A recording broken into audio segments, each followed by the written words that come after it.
What's up, traders? Today I wanted to talk about what I've been doing to trade like commodity shortages around the world, and specifically I've been trading a lot of things that had to do with food. And today I wanted to talk about specifically the Bank of England putting out a warning about apocalyptic food shortages and food prices, and it seems like at a global scale. If you take a look at these headlines here, this one specifically, it says it's due to the Ukraine war. Food shortage warning due to the Ukraine war. I've been talking about this, in my personal life with friends and everything. And then a couple of YouTubers that I follow as well, they've been mentioning this as well. When you get into what the Ukraine and Russia produce, you realize that it has a lot to do with food. And not just at like a local level, but at a global level. Specifically today, I'm going to talk about the ticker WEAT, WEAT, and I've been trading that one quite a bit. And essentially, that one is trading, well, you guessed it, wheat. The Ukraine produces a huge amount of the world's wheat. It's mostly going to third world countries that can't grow enough for themselves, or their economy just can't support the growth. So they have to buy it from, exporters, and they need to import it themselves. So with the shortage happening from the Ukraine, these third world countries are suffering. And I think now that we're seeing these warnings, I think that once we see these warnings pop up in news headlines, that's when, things have already happened. We're already kind of behind the ball. But let's talk about this ticker wheat. Load my chart here.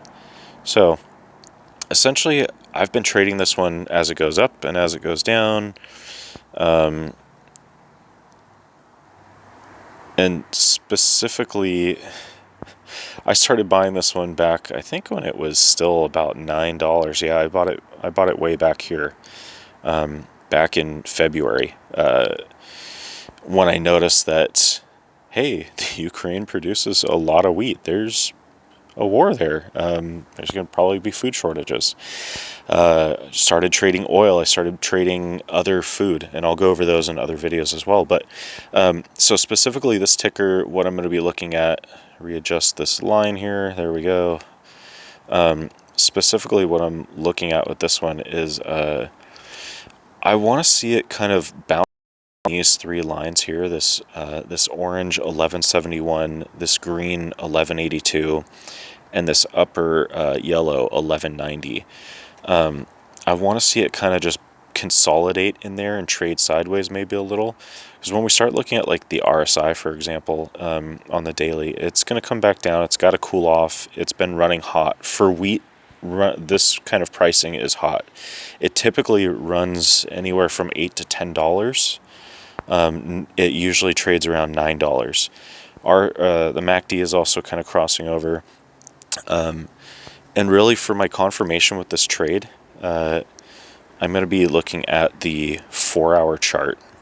And the 4-hour chart, I want to see this RSI and MACD swing back into the positive direction.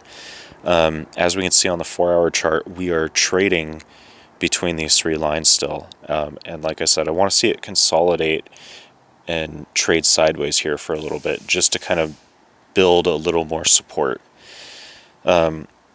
You can trade contracts, you can trade shares. I personally have bought one option contract.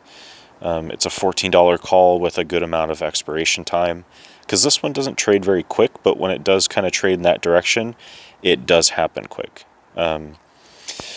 Shares, I think, are always good, especially going into the next year. I think it'll be very, very important to have these sort of ETFs in your portfolio.